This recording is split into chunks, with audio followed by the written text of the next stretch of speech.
அனைவருக்கும் வணக்கம். தமிழ்நாடு கோவை மாவட்டம் அன்னூர் வட்டம் கரியாம்பாளையம் கிராமத்திலிருந்து நாங்கள் ஒரு 57 பேர் 21/2/2024 அன்று அயோத்தி செல்லலாம் என்று முடிவு பண்ணி பயணத்தை மேற்கொண்டோம். அருள்மிகு செல்வ விநாயகர் திருக்கோயிலின் முன்பு அனைவரும் ஒன்று கூடினோம். அங்கிருந்து பஸ் மூலமாக ஈரோடு ரயில் நிலையத்தை அடைந்தோம். இரவு 10:20க்கு ரயிலில் ஏறினோம். அதற்கு முன்பாக அனைவருக்கும் அடையாள அட்டை வழங்கப்பட்டது. நாங்கள் செல்ல இருந்த ரயிலினுடைய பேர் Aastha special train, Erode junction to Ayodhya வரை செல்லக்கூடியது. ஐடி கார்டை வாங்கி கொண்டு அனைவரும் அவரவர்களுடைய இயற்கையை நோக்கி சென்று அமர்ந்து கொண்டோம்.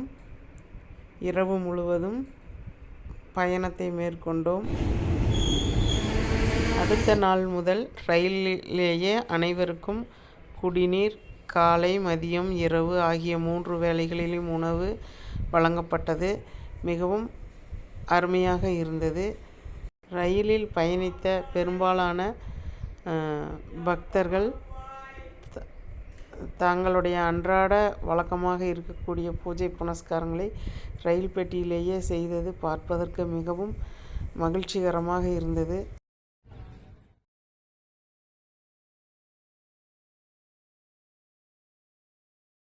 எங்களுடன் 87 வயதான ஒரு பெரியவர் பயணித்தார். அது எங்களை மேலும் உற்சாகமூட்டுவதாக இருந்தது. அடுத்த பெட்டியில் உள்ள தோழியர்களை நாங்கள் காண சென்ற பொழுது அந்த பெரியவர் மிக அழகாக அயோத்தியை பற்றி ஒரு பாடலை பாடினார். கேளுங்கள்.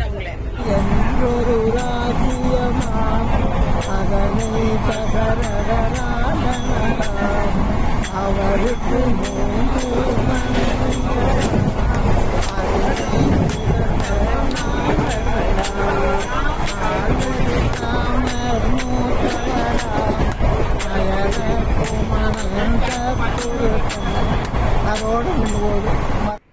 எங்கு பார்த்தாலும் பச்சை பசேல் என்று காட்சியளித்தது. புகையிலை தோட்டங்கள், நெல் வயல்கள் கண்ணுக்கு குளுமையை தருவதாக அமைந்திருந்தது. மேலும் அதைத் தொடர்ந்து கிருஷ்ணா நதியை பார்க்கக்கூடிய வாய்ப்பு எங்களுக்கு கிடைச்சிது. மகாராஷ்டிரா, கர்நாடகா, ஆந்திரா, தெலுங்கானா போன்ற 4 மாநிலங்களை செழுமை செய்யக்கூடிய இந்த கிருஷ்ணா நதியை பார்க்க மனசு ரொம்ப சந்தோஷமாக இருந்துச்சு.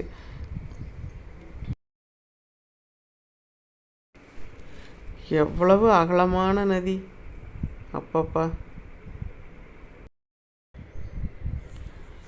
அப்படியே இயற்கை அரண்கள் சூழ்ந்த மலைகள், காடுகள் பார்க்க இறைவனுக்கு நன்றி சொல்லதான் தோன்றுச்சு.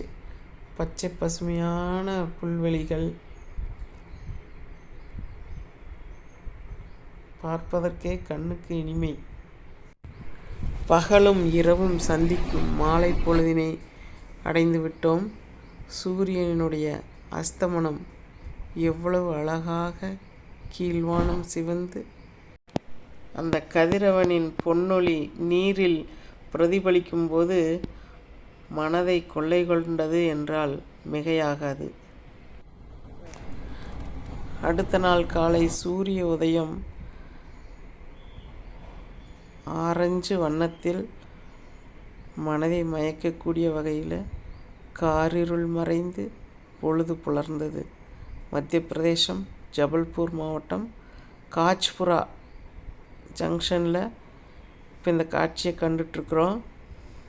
ஜபல்பூர்னு சொன்ன உடனே எனக்கு இந்த பழைய திரைப்படங்களில் கேட்ட ஜபல்பூர் ராணி அப்படிங்கிற ஞாபகத்துக்கு வந்தோடனே நாங்கள் ஸ்டேஷன்லேருந்து இறங்கி நினைவுகளுக்காக நிழற்படம் எடுத்துக்கொண்டோம். குளிர் கொஞ்சம் அதிகமாக தான் இருந்துச்சு. ரயில் புறப்பட தயாராகிடுச்சு. விசில் அடிச்சிட்டாங்க. நாங்கள் ட்ரெயின் ஏறியாச்சு. வழி நெடுக நிறைய இழந்த மரங்க தான் அங்கே இருந்துச்சு. நிறைய பழங்க காய்களோடு இருந்துச்சு. பார்க்க ஆசையாக இருந்துச்சு. ஒரு வித்தியாசமான ஸ்நாக்ஸ் கொடுத்தாங்க. உருளைக்கிழங்கு சமோசா மாதிரி வெறும் உப்பு மட்டும்தான், கூட கடிச்சிக்கிறதுக்கு பச்சை மிளகா கொடுத்தாங்க. இந்த அயோத்தி ரயில் பயணத்தின் போது கடலூரைச் சேர்ந்த ஜெயந்தி என்ற தமிழாசிரியர் அவர்கள் கோவை மாவட்டம் காட்டம்பட்டி பள்ளி தமிழாசிரியை லதா அவர்களுக்கு தோழியாக அறிமுகமானார். மிக்க மகிழ்ச்சி.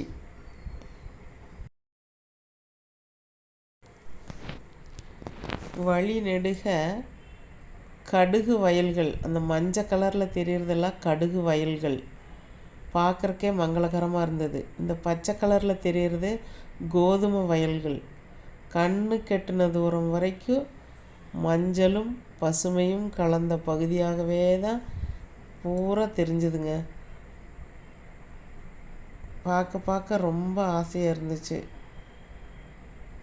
அங்கங்கே இந்த மாதிரி மலை குன்றுகள்.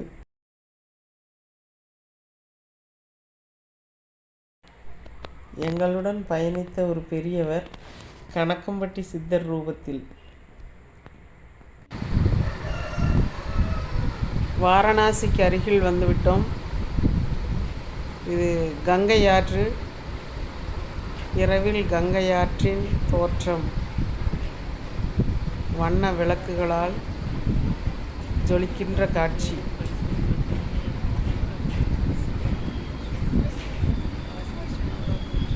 கங்கா மாதாக்கு ஜே.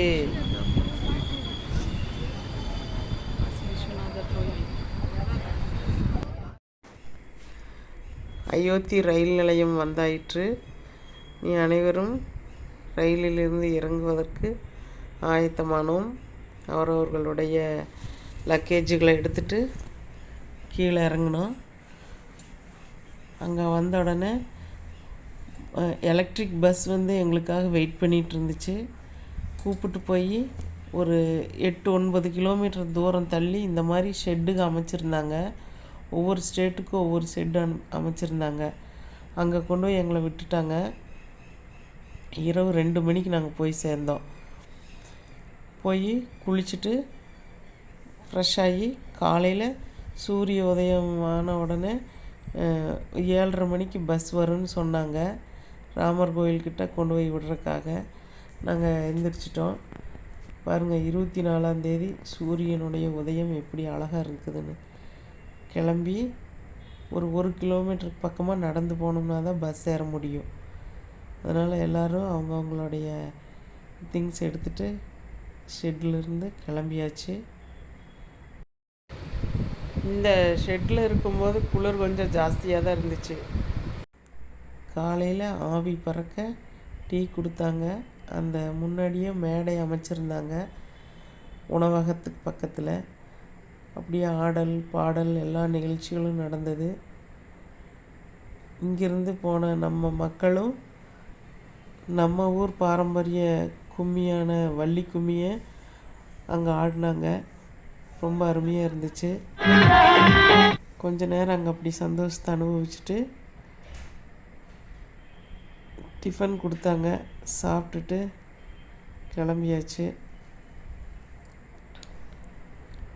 கொஞ்சம் தூரம் நடந்து வந்த உடனே எலக்ட்ரிக் பஸ் வந்து எங்களுக்காக காத்துட்டு இருந்துச்சு. அதில் ஏறினோம். ஒரு 7-8 கிலோமீட்டர் தாண்டி லதா மங்கேஷ்கர் வீணை அப்படிங்கிற இந்த இடத்துல கொண்டு வந்து எங்களை இறக்கி விட்டாங்க. அங்கே இறங்கிட்டு பக்கத்துலேயே சரையு நதி இருந்துச்சு. அதில் போய் குளிக்கிறவங்க குளித்தாங்க, கை கால் அலம்புறவங்க அலம்புனாங்க. அதை முடிச்சுட்டு அங்கேருந்து ஸ்ரீ ஹனுமான் கார்கி அப்படிங்கிற இடத்துக்கு போனோம். அப்படியே 1.5 கிலோமீட்டருக்கு மேலே அப்படியே நடந்து போயிட்டே இருந்தோம். இதுக்கு இடையில் எல்லோரும் ஸ்ரீராம் அப்படிங்கிற அந்த அச்சு நெத்தியில் எல்லாத்துக்கும் வச்சு விட்டாங்க. எல்லோரும் அதை ஒரு சந்தோஷமாக வச்சுட்டோம். அப்படியே நடந்து போயிட்டே இருக்கிறோம்.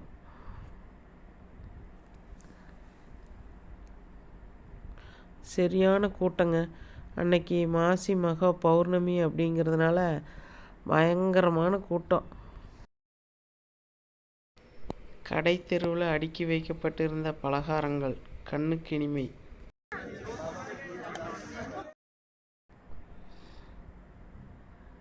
இதுதாங்க அந்த அனுமன் கோயில்.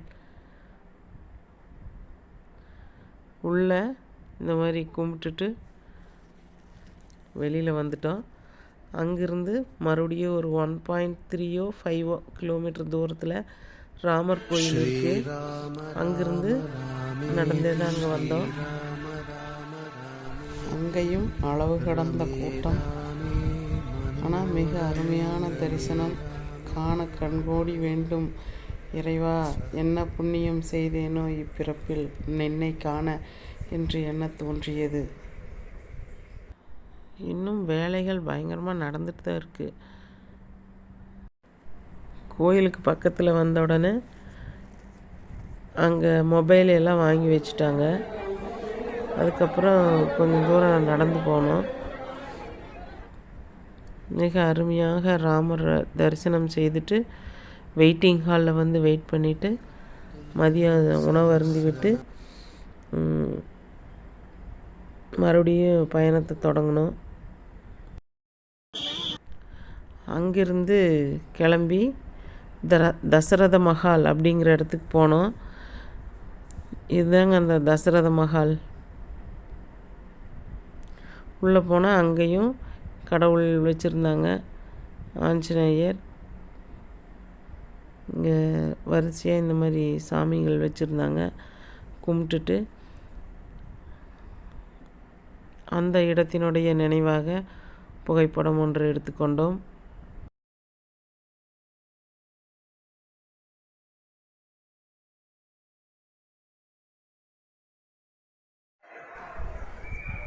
அதன் பிறகு அங்கிருந்து கனக் மஹால் என்கிற இடத்துக்கு சென்றோம். அதாவது சீதைக்காக தசரத மகாராஜா கட்டி கொடுத்த மாளிகை என்று சொன்னார்கள். அங்கு சென்று அங்கு எல்லாம் சுற்றி பார்த்துவிட்டு மிக பிரம்மாண்டமாக இருந்தது.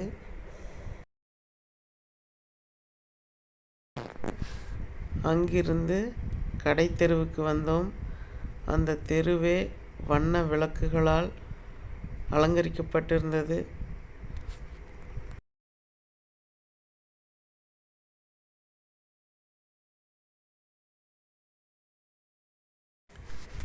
அங்கிருந்து எலக்ட்ரிக் பஸ் ஏறி தங்கியிருந்த குடிலுக்கு வந்தாயிற்று. மீண்டும் ஆட்டம் பாட்டம் கொண்டாட்டம்.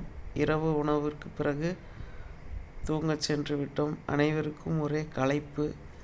ஏறத்தாழ 11 கிலோமீட்டர் பக்கமாக நடந்த களைப்பு.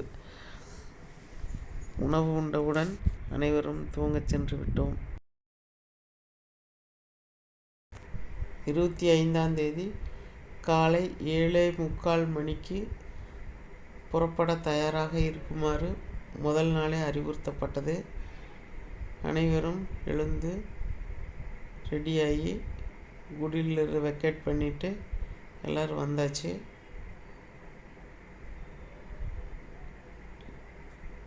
சூடான டீ, ரஸ்க் கொடுக்கப்பட்டது.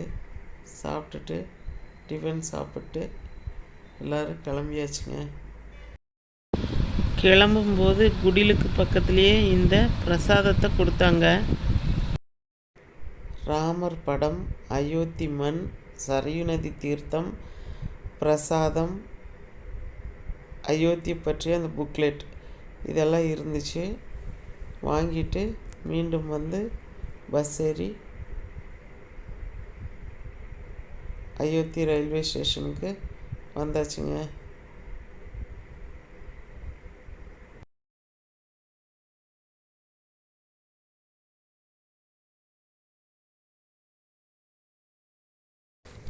ரயில் பயணத்தில் ஒரு பெட்டியிலேருந்து இன்னொரு பெட்டி வரைக்கும் பஜனை பாடிட்டு போகிறவங்களோ, ராமநாமம் சொல்கிறவங்களோ, பெட்டிலேயே அமர்ந்துட்டு பாட்டு சொல்லி பஜனை பாடுறவங்களோ, பொழுதுபோக்காக சில விளையாட்டுக்கள் விளையாடுறவங்களுமா எங்களுடைய அயோத்தி பயணம் வந்து மிக சிறப்பாக இருந்துச்சு. ட்ரெயின் நிற்கும்போது அங்கங்கே ஸ்டேஷனில் இறங்கி சூடான டீயை அருந்தினோம். மீண்டும் செல்லும் பொழுது பார்த்த அதே கோதுமை வயல்கள், கடுகு வயல்கள் இவற்றை பார்த்து கொண்டும் ரயிலில் மற்றவர்களோடு உரையாடி கொண்டும் ஒரு பெட்டியிலிருந்து மற்றொரு பெட்டிக்கு போய் தோழர்களை ஊர்க்காரரையெல்லாம் பார்த்து பேசிட்டு சந்தோஷமாக இருந்தோம். ட்ரெயினில் தினமுமே 3 வேளை உணவு, டீ, தண்ணீர் எல்லாம் மன நிறைவாக கொடுத்தாங்க. ரொம்ப சிறப்பு. அயோத்தியிலிருந்து திரும்பி வரும்போது நாங்கள் கண்ட காசி கங்கையாறு படித்துறை பாருங்க, பகலில் எவ்வளோ அழகாக தெரிஞ்சுதுன்னு.